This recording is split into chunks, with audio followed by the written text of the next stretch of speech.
लोकशाहीचा बुलंद आवाज, रिपब्लिकन वार्ता, महाराष्ट्र। बोलठाण व्यापारी संकुलात धाडसी चोरी, सुरक्षा यंत्रणेवर प्रश्नचिन्ह। बोलठाण व्यापारी संकुलात मध्यरात्री धाडसी चोरी, 5 दुकाने फोडली, लाखोंचा अंदाज। वारंवार होणाऱ्या चोरांनी व्यापारी त्रस्त, बोलठाणमध्ये सीसीटीव्ही बसवण्याची मागणी तीव्र। बातमी नांदगाव येथून। नाशिकच्या नांदगाव तालुक्यातील घाटमाथ्यावरील पूर्व भागात असलेल्या बोलठाण येथील ग्रामपंचायतीच्या बहुउद्देशीय व्यापारी संकुलात दिनांक 25 नोव्हेंबर 2025 रोजी रात्री 2 ते 3 वाजेदरम्यान धाडसी चोरीची घटना घडली। बस स्थानक परिसरात साई मेडिकल, अंबिका कापड दुकान, कुलस्वामिनी मोबाईल शॉपी, यश फोटो स्टुडिओ, जनता किराणा ही दुकाने चोरट्यांनी फोडली असून लाखोंची चोरी झाल्याचा प्राथमिक अंदाज आहे। गेल्या वर्षी याच काळात मोठी चोरी झाल्यानंतर नेमके 1 वर्षात पुन्हा चोरी होणे गावकऱ्यांसाठी चिंतेचा विषय ठरत आहे। वारंवार होणाऱ्या चोऱ्या व न लागणारा तपास यामुळे बोलठाण गावात दिवसभर चर्चेला उधाण आले। ग्रामपंचायतीकडे नियमित कर भरूनही सुरक्षा व्यवस्था अपुरी असल्याचा आरोप गाळेधारकांकडून होत असून व्यापारी संकुलात सीसीटीव्ही कॅमेरे तातडीने बसवावेत अशी मागणी जोर धरत आहे। बोलठाण हे परिसरातील महत्त्वाचे व्यापारी केंद्र मानले जाते। भर चौकात मुख्य वर्दळीच्या ठिकाणी अशी धाडसी चोरी होणे हे पोलीस प्रशासनासाठी मोठे आव्हान ठरत आहे। चोरीची माहिती मिळताच बोलठाण पोलीस आउटपोस्टचे हवालदार भास्कर बस्ते यांनी पहाटे 4 ते 5 वाजेदरम्यान घटनास्थळी भेट दिली। तसेच ठसे तज्ज्ञ व श्वान पथकाला पाचारण करण्यात आले। पोलिसांनी तात्काळ बंदोबस्त वाढवण्यासंदर्भात हालचाली सुरू केल्या आहेत।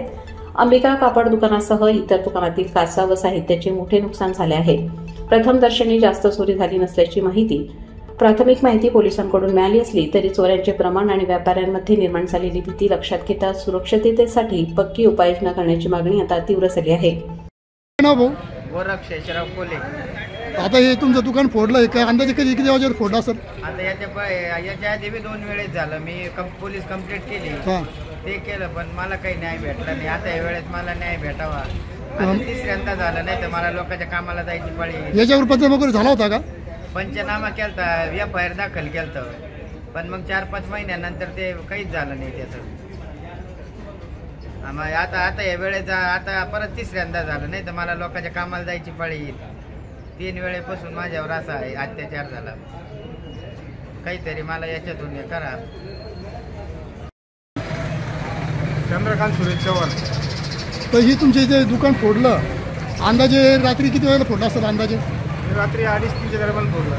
बरं, तुमच्या याच्याबद्दल काही नुकसान झालं तर काही वाटतं का अंदाज? आता मध्ये अजून गेलो तर नाही, मी अजून गेल्यावर समजेल मग काय केलं। पण तरी अंदाजे काही अंदाज असेल ना तुम्हाला? अंदाज होतो ना, 50,000 का 10,000 का 20,000 काय सगळे अंदाज तुमचं नुकसान होईल असा अंदाज होईल ना? काही होते ना, कॅमेरा ते होते, मध्ये मशीन आहे, कॉम्प्युटर आहे, प्रिंटर आहे, या गोष्टी आले। पोलीस प्रशासन या ठिकाणी येऊन गेला का?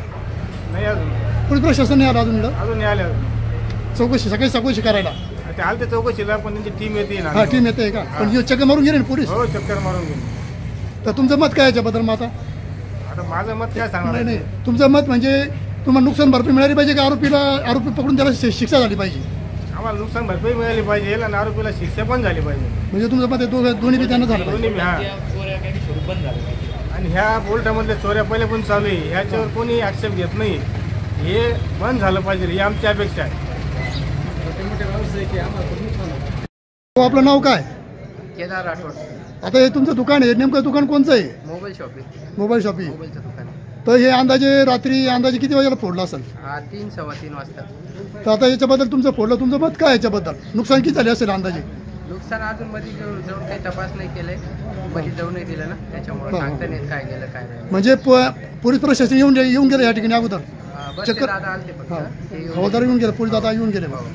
तर तुमचं मत याच्याबद्दल काय? आता समजा आरोपी पकडावा, त्याला शिक्षा झाली पाहिजे का नुकसान भरपाई मिळाली पाहिजे? तुम्हाला शासनाकडे काय मागणी तुमची? काय त्यांना धरायला पाहिजे, त्यांना करायला पाहिजे की परत असं नाही करायला पाहिजे। म्हणजे या ठिकाणी चोरी व्हायला आळा बसला असं तुमचं मत आहे? कारण पहिले बी होईल असं, त्याच्यामुळे परत नको। आता हे तुमचं दुकान फोडलं, हे अंदाजे किती वाजेला फोडला असेल? रात्री 3-3:15 दरम्यान फोडलेला। तुम्ही उघडलं नाही अजून ते काही? नाही, अजून उघडलं। बरं, पोलीस प्रशासन येऊन गेलं या ठिकाणी? येऊन गेलं ते म्हणजे जोपर्यंत श्वानपत्र घेत नाही तोपर्यंत कशाला हात लावू नका। तर अंदाजे काही नुकसान झाले असेल तुमच्यामध्ये? काही नुकसान म्हणजे गल्ला बाहेर पडलेला होता, गल्ला 700 रुपये चिल्लर होते, आतमध्ये किती नुकसान केलं ते उघडल्याशिवाय काही लक्षात येणार। तुमचं मत काय याच्याबद्दल? मग आता हे असे पहिल्यांदा चोरी नाही झाली, याच्या अगोदर 4-5 वेळेस चोरी झालेली. तोपर्यंत अजून पहिल्याच्या आता निकाल लागला नाही. पोलिसांनी काहीतरी कठोर पाऊल उचलायला पाहिजे याच्यावर. म्हणजे प्रशासनाने तुम्हाला नुकसान भरपाई दिली पाहिजे असं तुमचं मत आहे? आमचं नाही, पण याच्या अगोदर बरेच नुकसान झाले. 1-1-1.5 कोटीचे त्यांना आजपर्यंत भेटले नाही. काहीतरी त्याच्यावर कायदा सुव्यवस्था बनली पाहिजे. आरोपी पकडले गेले पाहिजे. याच्यापूर्वी 4-5 वेळेस झालंय. हे आज पहिल्यांदा नाही झालं. पहिल्याच्या आता अजून कुठं पुरावा लागला नाही. आता कुठून लावणार? काहीतरी पोलिसांनी कारवाई करायला पाहिजे त्याच्यावर. रिपब्लिकन वार्ता महाराष्ट्र न्यूजसाठी प्रतिनिधी Muktaram Bagul, Nandgaon, Nashik. Subscribe now and press the bell icon. Never miss an update.